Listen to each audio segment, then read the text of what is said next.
Welcome to Impact OC, the only program showcasing the people and organizations shaping Orange County. With your host, Don Camber.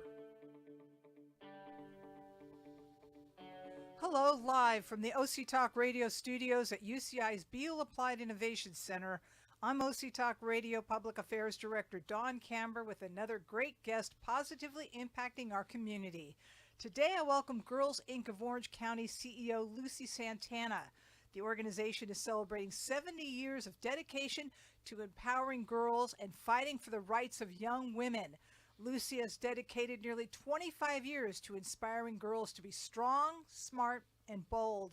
Thank you, Lucy, for being on Impact OC. Thank you, Dawn, for having me. Lucy, please share your journey from being a child of Mexican immigrants to becoming a champion for workplace equity for women of color. Whoa, how much time do we have? Just kidding. But so born and raised in Orange County, so this has always been my home. And my parents came to the United States, and there are 7 of us. My father always worked in a factory setting, and my mom was a stay-at-home mom, obviously raising 7 of us. But I think what I remember the most growing up was really around lots of love, lots of support in ensuring that we were getting a good education. But I also remember being in a more traditional cultural Mexican family, that there were some very defined cultural roles. The girls did this and the boys did this, and you were not allowed to do this or the other. And I think that as I grew up, I realized like, hey, I might want to do that other thing that I was told I couldn't as a girl. So I think that always was in the back of my brain and my back of my mind and thinking about it. And as I went through school, elementary, middle, and high school, I really started kind of identifying like there's a lot that we can get involved as girls. And I thought that I was on that path and journey. And then I go talk to my high school counselor and say, hey, it's getting to that point where I need to be thinking about college and applying. I see my peers doing that. And the messaging I got was, you are Latina, you're an average student, and you're probably going to end up dropping out of college or getting pregnant. So maybe consider going to a community college, but really just think about, having life skills to go get a job. And that was the first time that I was really kind of thrown off and floored that I would actually be told that I couldn't do things and that I wouldn't amount to anything in so many ways. So I just remember thinking, well, that can't be real and that can't be true. I talked to another counselor at my high school and he said, that's okay. We're going to work on this. So I did end up going through the community college route, and it was the best experience for me personally. And I think it is for a lot of people because it really helped me to really explore and learn about a lot of different topics and careers that I really had not thought about when I was in high school. So fast forward to my journey in really finding my place at Girls Inc. is that I always knew I wanted to be in a field where I would quote unquote help people, but I didn't really know exactly where that was going to be. Was that going to be a teacher? Was it going to be a social worker? I actually started my journey thinking I wanted to be a probation officer because I really wanted to talk about empowering kids that maybe had made the wrong choices, but that they still had an opportunity to fix the situation and do better for themselves. And my journey in working in youth-related programs led me to Girls Inc. back in 1999. You mentioned that I've been doing this work for 25 years, celebrating my anniversary this year. And what was really empowering was that I found Girls Inc. by accident. I was doing a search on the internet looking for resources to do a youth conference, and I came across Girls Inc. and I thought, that is what my calling is. I really want to make sure that I have the opportunity to make a difference in a girl's life, especially when I started reading who we served and all of that. But I will pause there. Well, that's what I'm going to ask you. What are the demographics of the girls you serve? Well, I think that although we serve all girls, we really believe that our programs are developed and created for the needs of every girl, no matter whether they come from an underserved community, whether they're a girl of color, or whether they are middle class. There are issues that girls face that's universal. Anything from confidence, self-esteem, body image issues, education, access, all of those things that can be really important in a girl's development that maybe they're not getting for one reason or another. So I think when I think about the girls that we serve, I see myself in those young girls that we were serving. I was not involved in after school programs. I came home and I got to hang out with my mom, which was great, but I was not introduced to other activities that could have built up my skill set, my interest in other topics and subjects. And so I think that's what's really important about the work that we do is that we take girls from any background, any upbringing, and we start talking to them about the possibilities of what they can do, what they can be, starting as early as kindergarten all the way through college and career. And go over the organization's growth from its first year to where it is today. Well, I haven't been there 70 years, No, but you got to be in the know of how it joking. started. Yeah. We were very much a community-based group. Started off in Costa Mesa. We were the original girls club of the harbor area. And over the years, it changed to the Girls Inc. of Orange County. So a lot of people might say, I don't know who Girls Inc. is, but if they were in Costa Mesa and they knew who the Girls Club of the Harbor area was, they know exactly who we are. And our history really has gone from providing programs and a center that were very much more around teaching girls how to be good homemakers, how to sew, how to cook, how to throw dinner parties for your husband's clients. It goes back to that. But what ended up happening was that as the Industrial Revolution changed the world of work and the fact that women actually had to go out and support themselves when men were out at war or not available and around, that was the opportunity for Girls Inc. to really reinvent themselves and say, what are the things that girls and young women actually need and want? And that's really where we discovered adding educational programs that provided interest in STEM. There was a lot of engineering jobs, a lot of, jobs where women can actually be a driving force in that. And that's really how we've evolved and how now our strengths are really 50% of the programming we do is about exposing and introducing girls to STEM, really ensuring that they understand what is needed for them to pursue those jobs, especially because they're still continue to be underserved, underrepresented. Sorry, women are underrepresented in those STEM fields. So where do they meet? So we are primarily school-based. So we have partnerships with school districts. And so we go out on the school sites, on the school campuses. We're either in school during the day and do programming, or they're after school. During the summer, we run several full-day summer camps, and our partners are colleges, community partners. We host all-day camps like that. And then we also, in the building that we're in, we have a space where we can do classes and the girls come to us. But honestly, we want to go out in the community, especially because we want to go where the girls are at. And that's really become our model in terms of partnering with schools. And so our biggest partners are districts that understand that they can't do 100% of everything for their students. And so they bring us in to augment what they're doing, but also what are some of the things that they're seeing that girls need more of? Under your leadership, Girls Inc. of Orange County has become one of the largest of the 78 Girls Inc. affiliates nationwide, impacting nearly 9,000 girls a year through programs addressing body image, literacy, financial literacy, entrepreneurship, and workforce development. Go over some of the programs you have. Yeah. Well, we think that girls need to have the confidence to pursue their dreams. The dreams can be anything from having a job that's going to be self-sufficient, provide them the opportunity to be self-sufficient, to be sustained, to be able to live their life that they can. But we teach them like the daily task of what it takes to get that job. So everything from basic interview skills to resume writing to mock interviews. We bring in women and men from different companies and corporations to come and serve as on career panels. The girls have the opportunity to ask you, what was your journey? Because everybody has had a different journey. Not one person has one story. And I think that's what's important, that sometimes when they're growing up in families where they don't see a lot of opportunities, they can become very centric into one thing. And the more that you expose them and give them the opportunity to hear others talk about different jobs, careers, your earning potential, why an education is important, we give them all of that knowledge. And then we talk to them about how are you going to apply it into your job, right?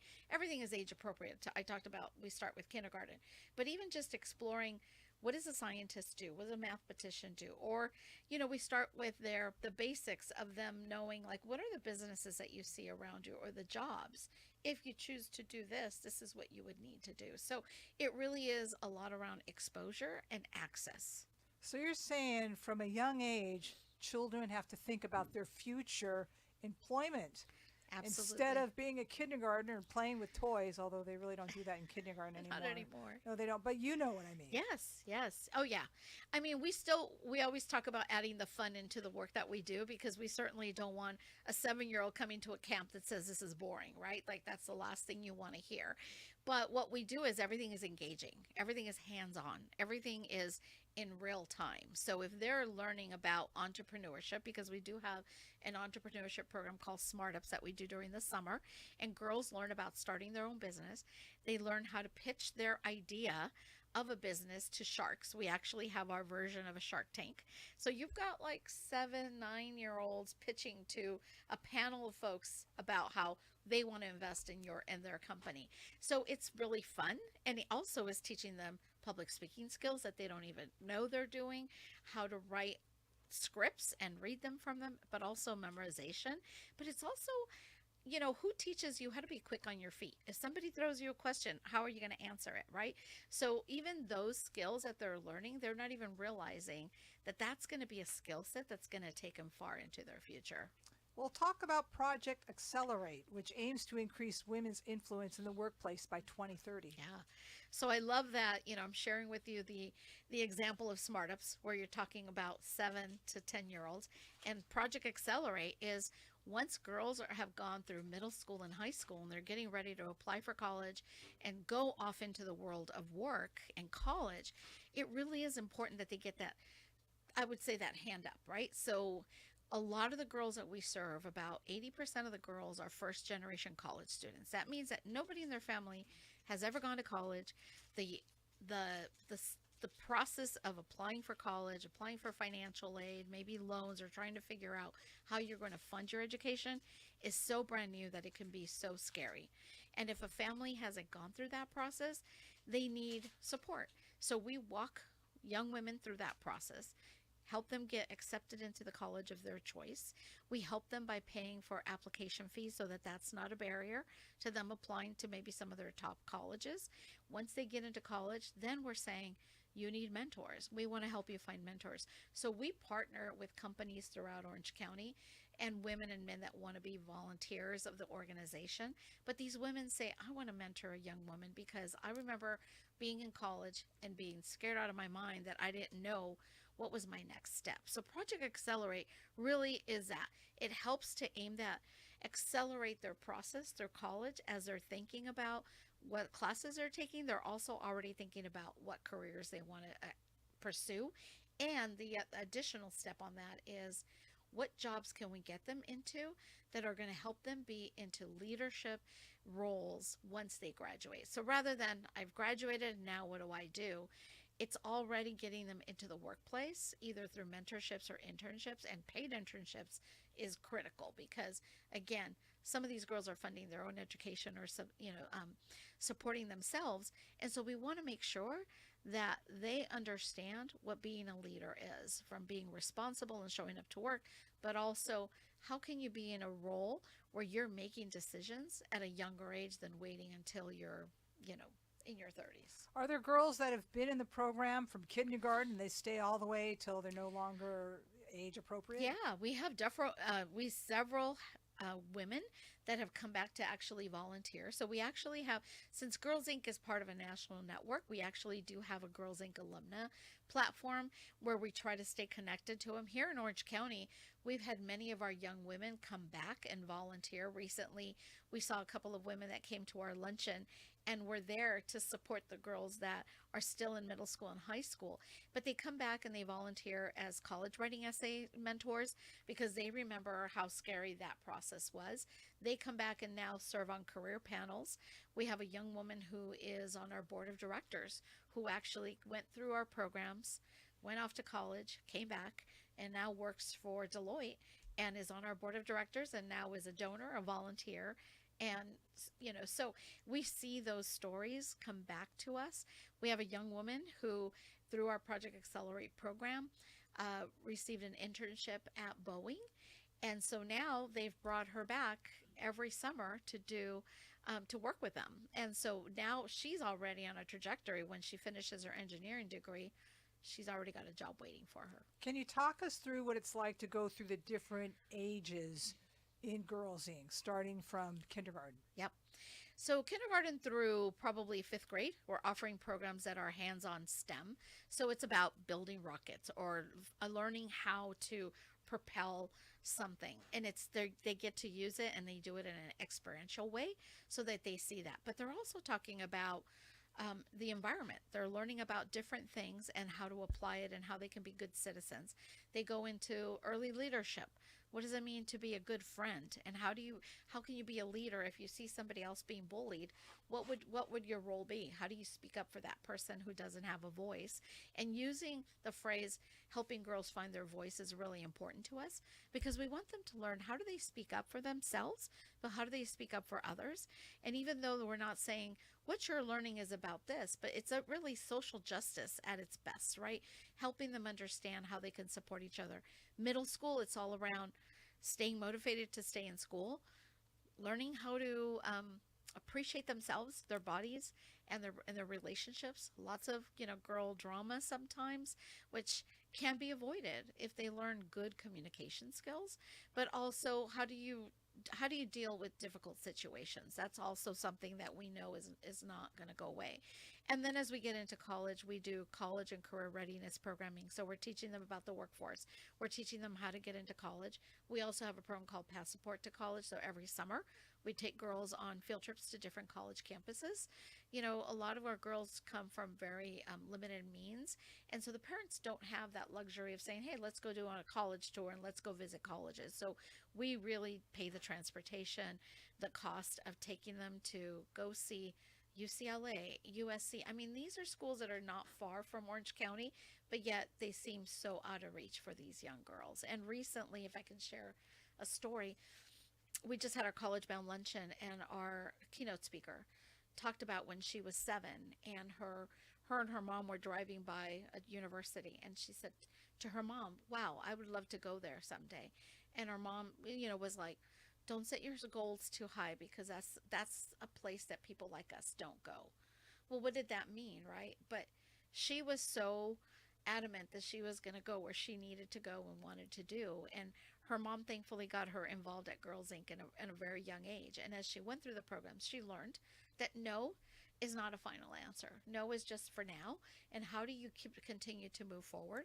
And then what I love is that when she finished talking about how Girls Inc. had impacted her life and all the different skills that she had learned, from learning how to get her first job and learning how to write a resume, but also how to apply for colleges, she shared that she's in her 3rd year at USC, which had been that school that her mom said somebody like us never goes there. And so what a wonderful story to say that it can happen and it will happen. And she had the grades that she needed to do it. She was able to get scholarships. She was able to get several scholarships that actually paid 100% of her schooling. So what a great story. But that girl was someone like you when you discovered that there was more to life than what you were told when you were going to school. So you probably related to that. Yes, absolutely.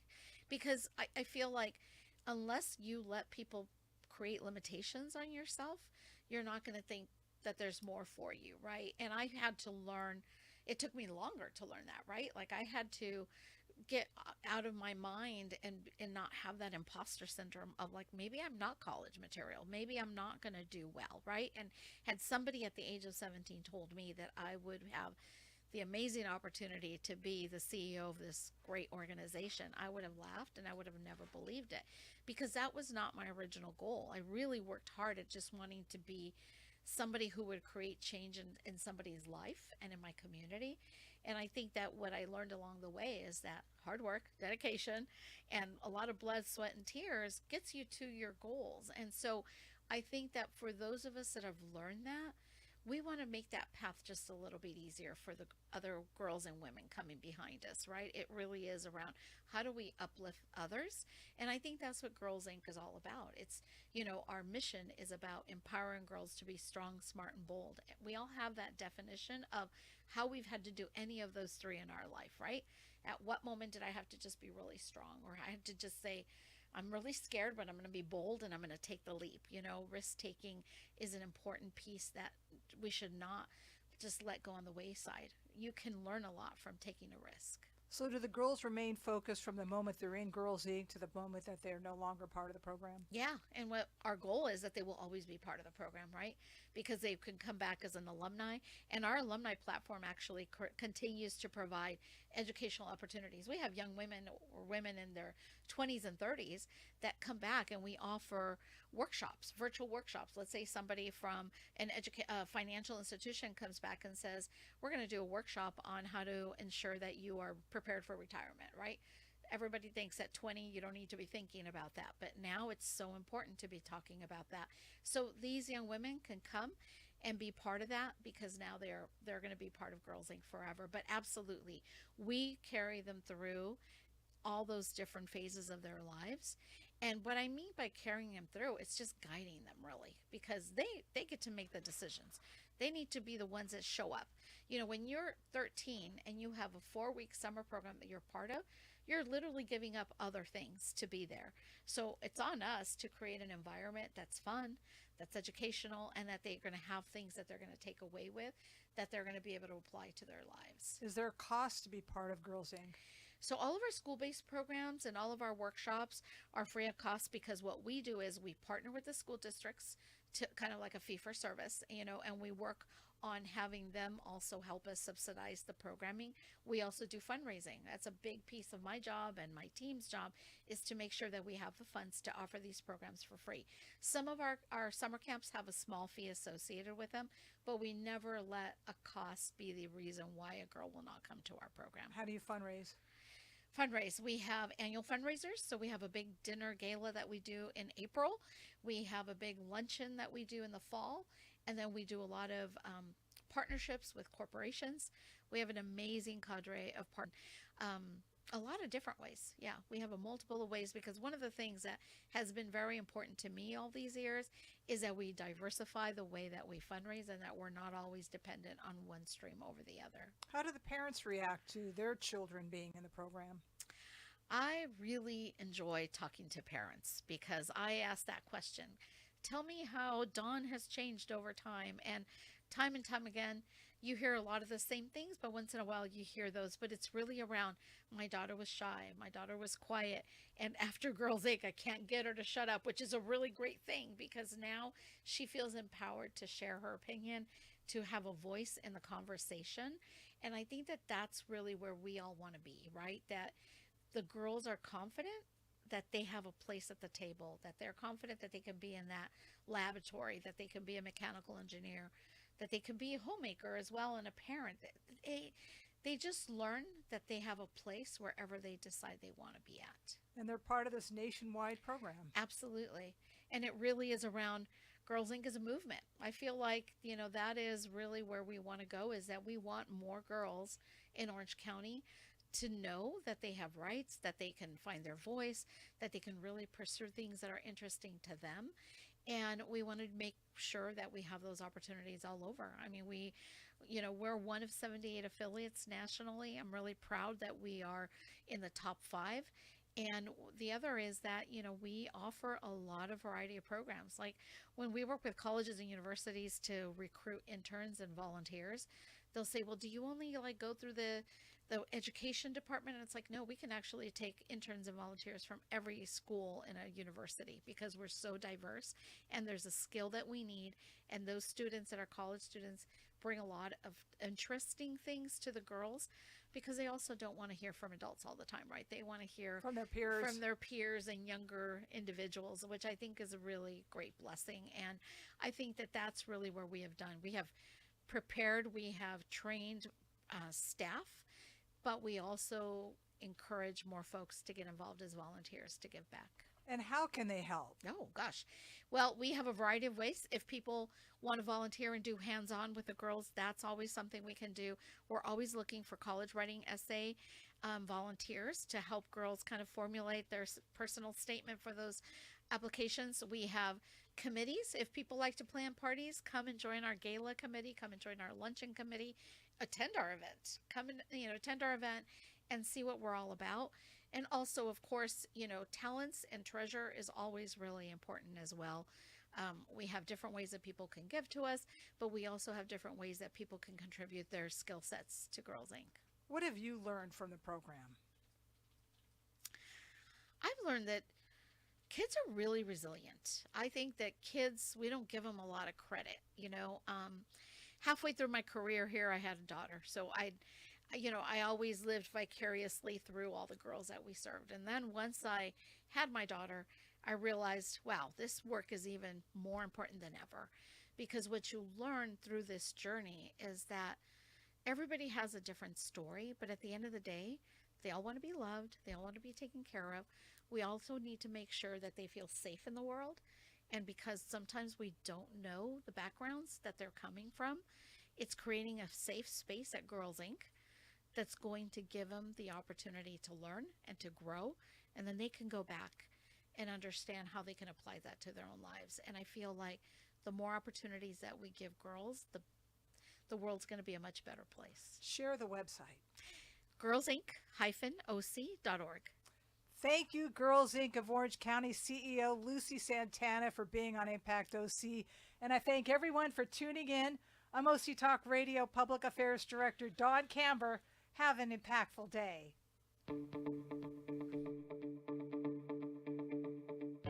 You've been listening to Impact OC, the only program showcasing the people and organizations shaping our community.